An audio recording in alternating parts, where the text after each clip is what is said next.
आज तक हिंदुस्तान के इतिहास में इतना व्यापक चर्चा किसी बिल के ऊपर में नहीं हुआ है। गरीब मुसलमानों के लिए, महिलाओं के लिए और पिछड़े वर्ग जो है मुसलमानों में, उनके लिए और सब के लिए वक्फ अमेंडमेंट बिल का प्रावधान किया जा रहा है। 2-3 दिनों से मैं देख रहा हूँ कि रमज़ान के समय और आज ईद के समय में भी हाथों में काला पट्टी बांध करके आने का आह्वान करना और सड़कों पे उतरने के लिए उकसाना, ये हमारा देश के लिए ठीक नहीं है। ख़ास करके कुछ पॉलिटिकल पार्टीज़ के लोग और कुछ संगठन है, गिने चुने कुछ संगठन है, वो लोग समाज को गुमराह करने का कोशिश कर रहा है।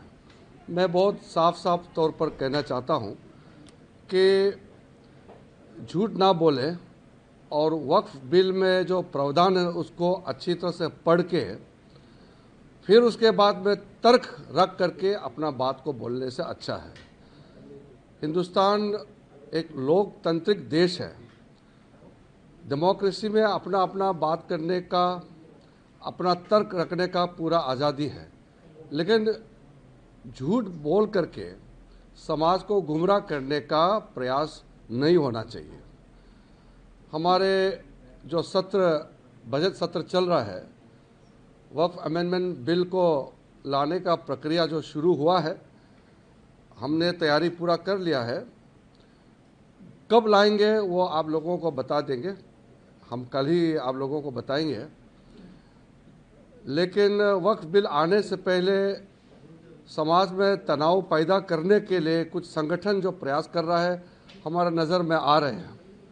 2-3 दिनों से मैं देख रहा हूँ कि रमज़ान के समय और आज ईद के समय में भी हाथों में काला पट्टी बांध करके आने का आह्वान करना और सड़कों पे उतरने के लिए उकसाना, ये हमारा देश के लिए ठीक नहीं है। हमने शुरू से बताया कि वक्फ बिल में जो ज़रूरत चीज़ है, जो लोगों का भला के लिए, गरीब मुसलमानों के लिए, महिलाओं के लिए और पिछड़े वर्ग जो है मुसलमानों में, उनके लिए और सब के लिए वक्फ अमेंडमेंट बिल का प्रावधान किया जा रहा है। लोग कहते हैं कि कुछ लोग मुसलमानों का मस्जिदें, कब्रिस्तान और मुसलमानों का ज़मीन जायदाद छीन लिया जाएगा, ऐसा क्यों बोलते हैं? मुझे समझ में नहीं आ रहा है कि वक्फ कानून आज़ादी से पहले भी था हिंदुस्तान में, आज़ादी के बाद में भी ये कानून मौजूद है।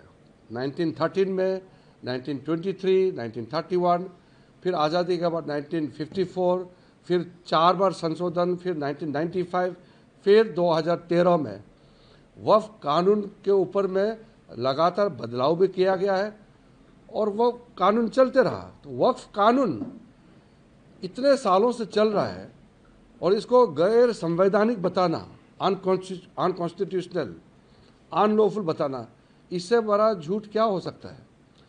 और ये देश संविधान से चलता है, कानून से चलता है, किसी का ज़मीन कैसे छीन सकता है?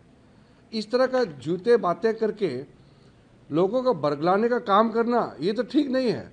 ये कौन लोग हैं जो झूठ बात बोल करके आम लोगों को गुमराह करने का जो प्रयास कर रहे हैं? वो कौन लोग हैं? मैं आप लोग से भी अनुरोध करता हूं, आप चेहरा पहचानिए। ये कौन कौन से राजनीतिक पार्टी के नेता और कौन लोग हैं समाज में जो खुले आम पर झूठ बोल करके लोगों को बरगलाने का प्रयास करना, ये कहाँ का तरीका है? हमारा हिंदुस्तान जैसे आज़ादी कहाँ मिलेगा? जो चाहे बोल सकते हैं। संसद के अंदर में जो मेंबर है वो बोल सकते हैं, संसद के बाहर आम लोगों का भी बोलने का पूरा आज़ादी है। तो अपने ही देश में अपना देश का बदनाम करना, ये कितना गलत बात है।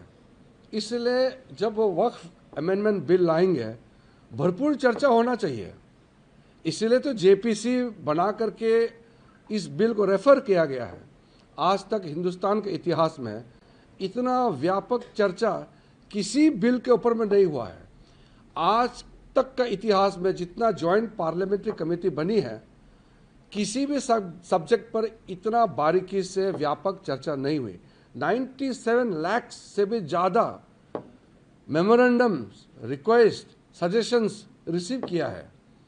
तो इससे ज़्यादा वाइडर कंसल्टेशन और क्या हो सकता है? और तब जा कर के वक्फ अमेंडमेंट बिल को फिर से हम पार्लियामेंट में लेके आ रहे हैं। तो इसमें पूरा तरीके से रूल के मुताबिक प्रोसीड्योर को मेंटेन करते हुए संवैधानिक प्रक्रिया है, हम पूरा मेंटेन कर रहे हैं। तो जिसको जिस पार्टी का भी मत रखना है पार्लियामेंट में रखिए। हम 2 घंटे, 3 घंटे, 4, 5, 6, 7, 8 घंटे देर रात तक अगर चर्चा करना है, हम चर्चा करने के लिए तैयार हैं। हमने अपने तरीके में पार्लियामेंट्री मिनिस्टर की ओर से भी मैं कह रहा हूं कि हमारे पार्लियामेंट के फोरम में, पार्लियामेंट के फ्लोर में नियम के तहत जो जितना बोल सकता है बोलने का पूरा आज़ादी है। इसलिए मैं अनुरोध करना चाहता हूं, बाहर से हमने पूरा व्यूज़ ले लिया है, मेमोरेंडम्स, रिप्रेजेंटेशंस पूरा कलेक्ट कर लिया है। अब जब बिल पार्लियामेंट के अंदर चर्चा होगी तो पूरा इसको बारीकी से चर्चा होना चाहिए। एक एक प्रावधान, एक एक सेक्शन और उसमें जो क्लोज है, हम क्या क्या चेंजेस ला रहे हैं और क्या क्या पुराने को रख रहे हैं, इसका बारीकी से चर्चा होना चाहिए। और एक एक पॉइंट का हम जवाब देंगे, लेकिन चर्चा तो होना चाहिए। हंगामा से कुछ नहीं होता है।